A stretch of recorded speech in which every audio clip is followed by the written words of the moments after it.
c'est ma toile London Blue par Yentu. Bien, London Blue est inspiré de mes voyages en Islande. C'est un pays qui m'a vraiment fascinée par les paysages naturels qui sont magnifiques et les bleus et toutes les nuances de bleu des glaciers. C'est une peinture qui est en quelque sorte un voyage entre l'espace et le temps et aussi pour nous ramener aux émotions qu'on ressent comme être humain quand on est entouré de la nature majestueuse. En fait, par rapport à ma démarche artistique, je dirais que je suis appelée soit par une couleur ou parfois certaines formes, certaines odeurs ou des souvenirs. Et en fait, c'est plutôt le processus de création pour moi qui est important parce que je peux être ancrée dans le moment présent.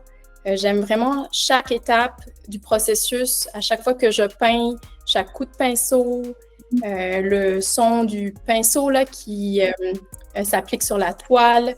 Et au fur et à mesure, en fait, que je peins, les formes et les idées émergent de la toile.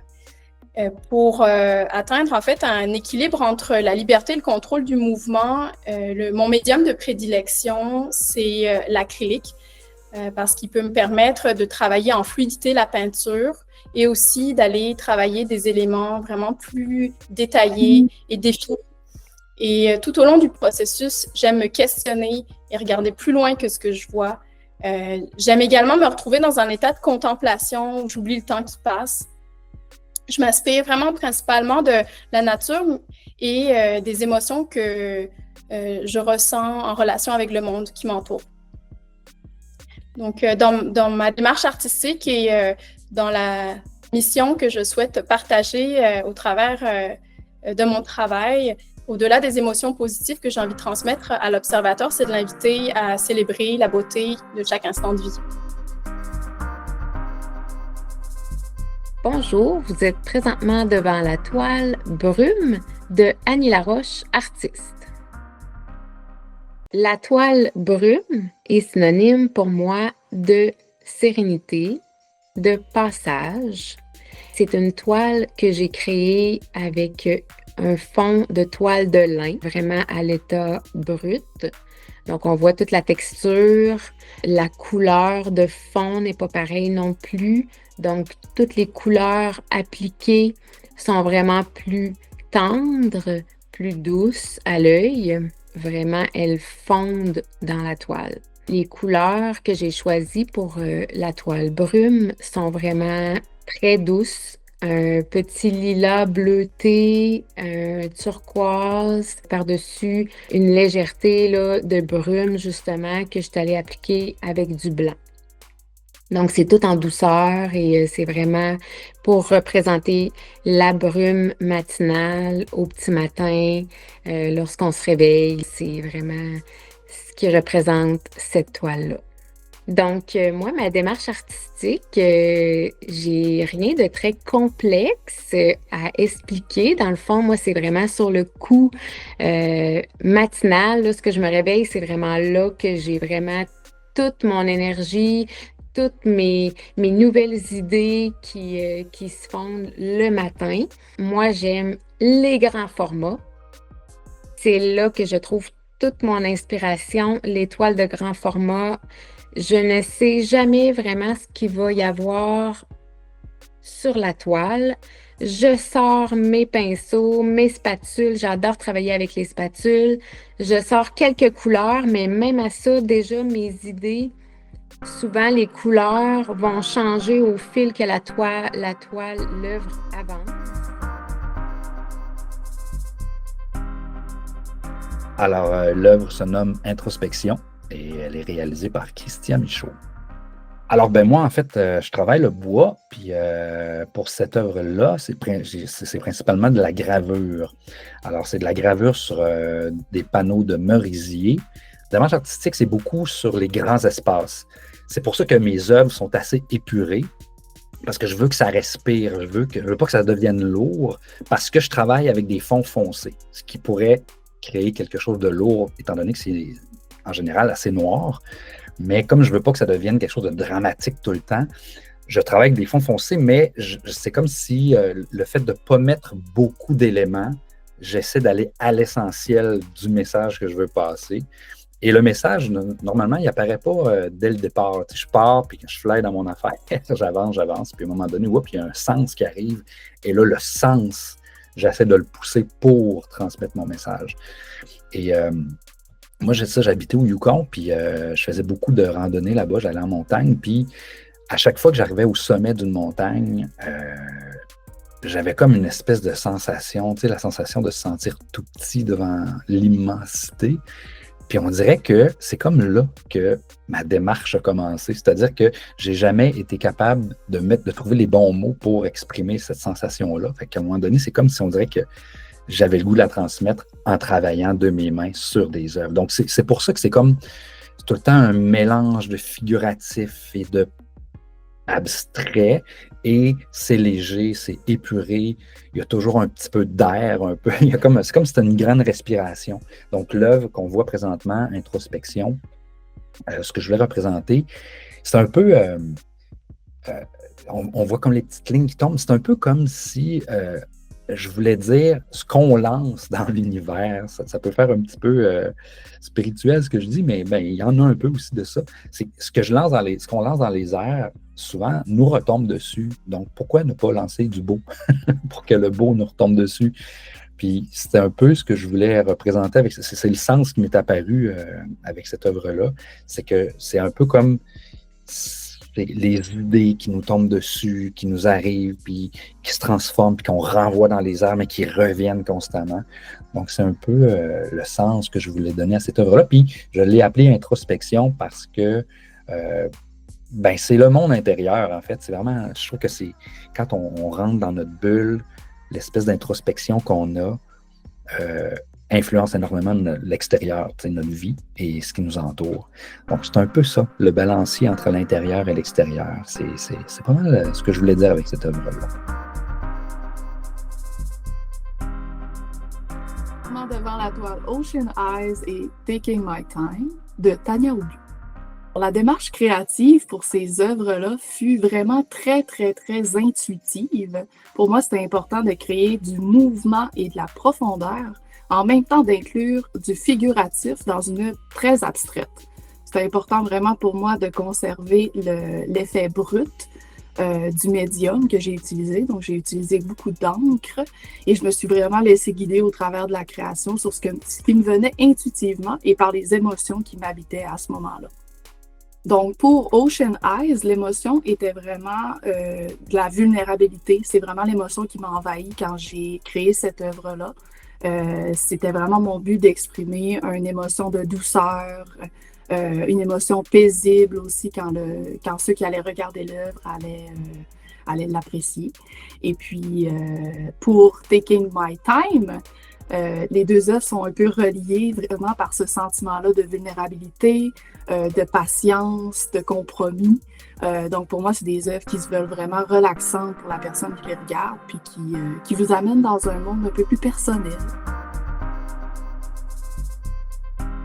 Vous êtes présentement devant la toile Introspection par Clos Artiste. La collection Introspection incarne un voyage profondément personnel, une exploration des émotions et des réflexions qui jalonnent le parcours de chacun. Cette toile en particulier est un hommage au regard porté vers l'avenir, symbolisant l'espoir et la transformation. La figure féminine représentée, entourée de papillons et d'hirondelles, évoque la métamorphose, la renaissance et l'élévation de l'âme. Les papillons, symbole universel du changement, révèlent l'idée de libération et de croissance intérieure.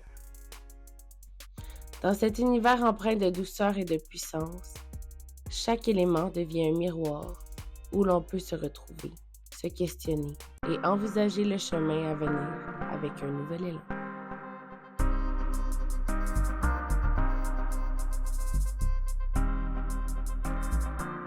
Je vous présente mon œuvre qui s'intitule Bleu velours par Stéphanie Vallière.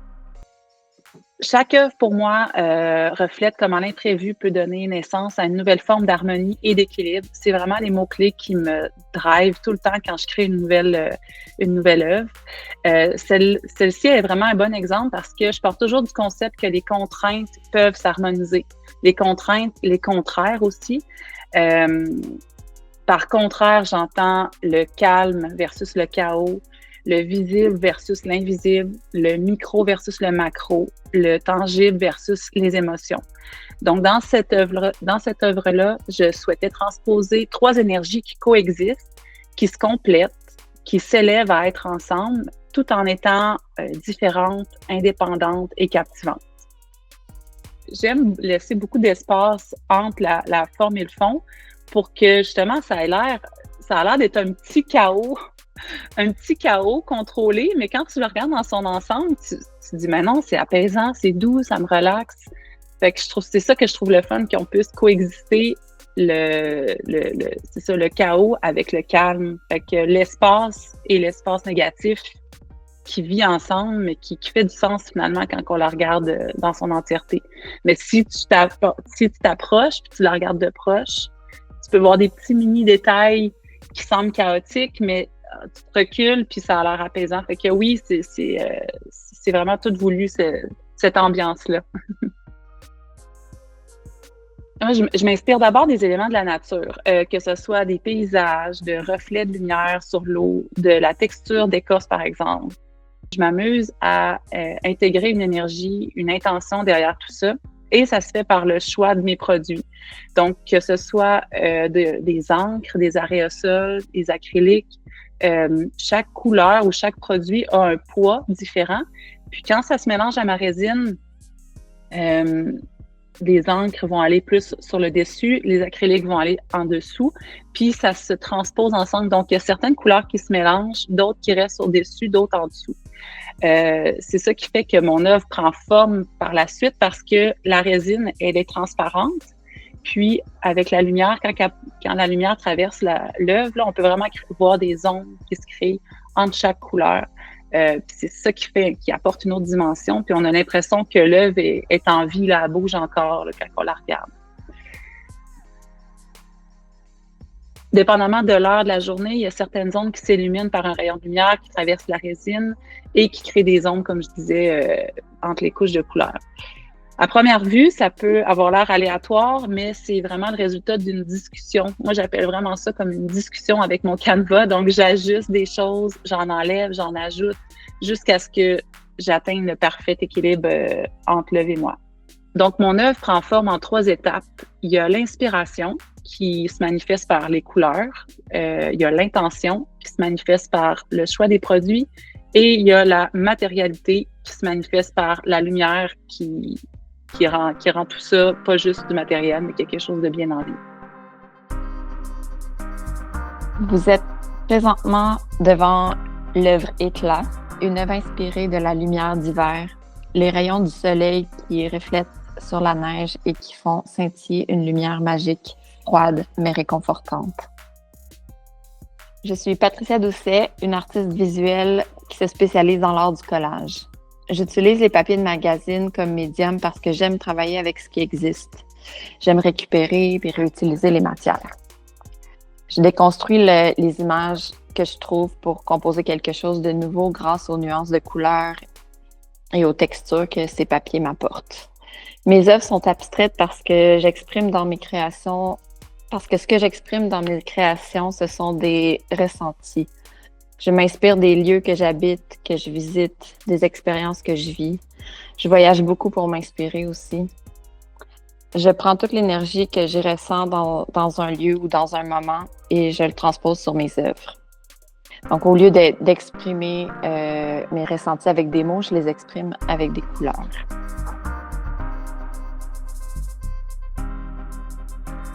Alors bonjour, vous êtes devant la toile Jardin sauvage faite par l'artiste Élise Turbide. Je travaille beaucoup avec les mauvaises herbes, les plantes sauvages.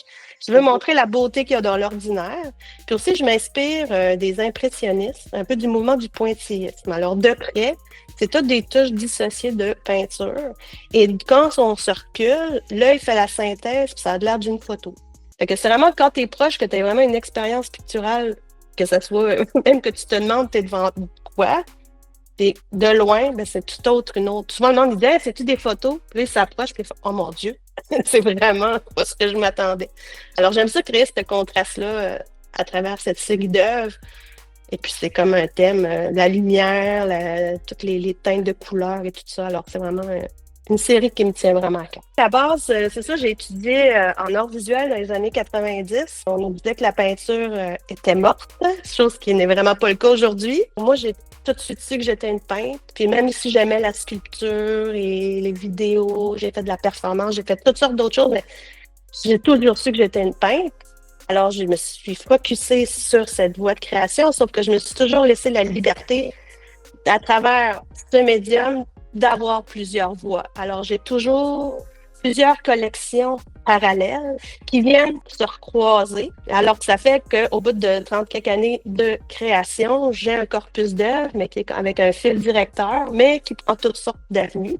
Pour moi, c'est toujours, quand je peins, je crée une fenêtre sur l'expérience humaine. Avec j'observe, souvent, j'ai aucune idée c'est quoi la vérité. J'observe, donc j'essaie de rendre des sentiments positifs. Je sais qu'il y a une énergie quand mes gens regardent mes toiles, que ça leur fasse du bien. C'est ça mon intention que je mets tout le temps dans mon travail. Puis après ça, il y a mon intention puis mes thèmes, mais un aspect qui est très important pour moi, c'est la technique. Parce que je trouve que c'est vraiment important de créer une expérience picturale. Puis quand le spectateur il arrive devant la toile, il se pose des questions, il a envie d'y toucher, qu'il y a quasiment une sensualité, qu'il y ait cet aspect-là, très peinture, la joie de la peinture, mais qu'il y ait aussi, pour ceux-là que ça leur tente, une réflexion derrière mon travail que j'essaie de présenter sous différentes stratégies. Je pourrais en dire beaucoup, mais en gros, je vous dirais que c'est ça, ma démarche artistique. Vous êtes présentement devant l'œuvre Boréal 2 de Julie Beauchemin. Toutes mes œuvres, qu'il s'agisse de photographie, de dessin numérique, comme ici, ou d'acrylique, sont toujours en lien avec la solitude humaine. Avec l'humain qui, malgré ses peurs, se tient droit, digne, debout, devant le vaste infini qui se dresse devant lui puis au-dessus de lui. Pour moi, le simple fait d'être un humain rend fragile et fort à la fois. Dans nos vies de tous les jours, on s'organise, on se fixe des objectifs, des échéanciers, on chiffre, on comprend, on analyse, mais on se retrouve finalement toujours sans explication devant le mystère duquel on fait partie. Et c'est cette vulnérabilité-là que je tente d'exprimer. Une vulnérabilité douce et puissante à la fois. De celle qu'on touche en fermant les yeux, puis en respirant profondément au grand air un soir de décembre. Le sentiment de ne pas savoir, mais de sentir tout de même qu'il y a quelque chose.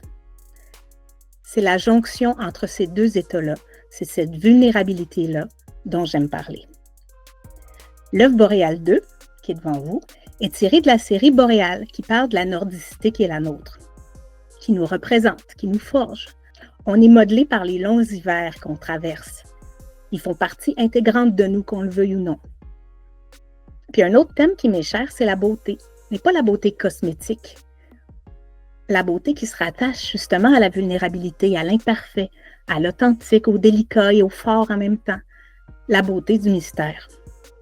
Dans la série Boréal sont présentées des œuvres qui mettent en lumière soit des fleurs, soit des aurores. Tous deux nous ramènent à la contemplation, à l'émerveillement, puis à se connecter à la vérité qui est en soi et à l'extérieur de soi. L'œuvre Boréal 2 présente des fleurs abstraites, pleines de mouvements et de spontanéité, pleines de caractéristiques humaines finalement, de l'imperfection magnifique de l'humain. Sur un bleu profond, un fond bleu profond, un bleu de ciel de nuit qui nous ramène à nos questionnements fondamentaux quand on regarde le ciel et à la gratitude. Ah, et si jamais vous vous posiez la question, comment c'est fait ces œuvres-là? Parce que c'est des œuvres numériques et que tout le monde se demande s'il y a de l'intelligence artificielle là-dedans. Eh bien non, il n'y en a pas. Alors, je dessine avec un stylet, comme si c'était un crayon ou un pinceau. Sur une tablette, j'ai un iPad et j'ai une grosse tablette Wacom 24 pouces. Et je dessine et j'essaie de faire en sorte que les gens ne voient pas que c'est du numérique. J'aime ça quand les gens me disent Ah, j'étais sûre que c'était une peinture. Là, à ce moment-là, j'ai gagné. Parce que mon objectif, dans le fond, c'est de travailler de façon traditionnelle un médium qui est très actuel.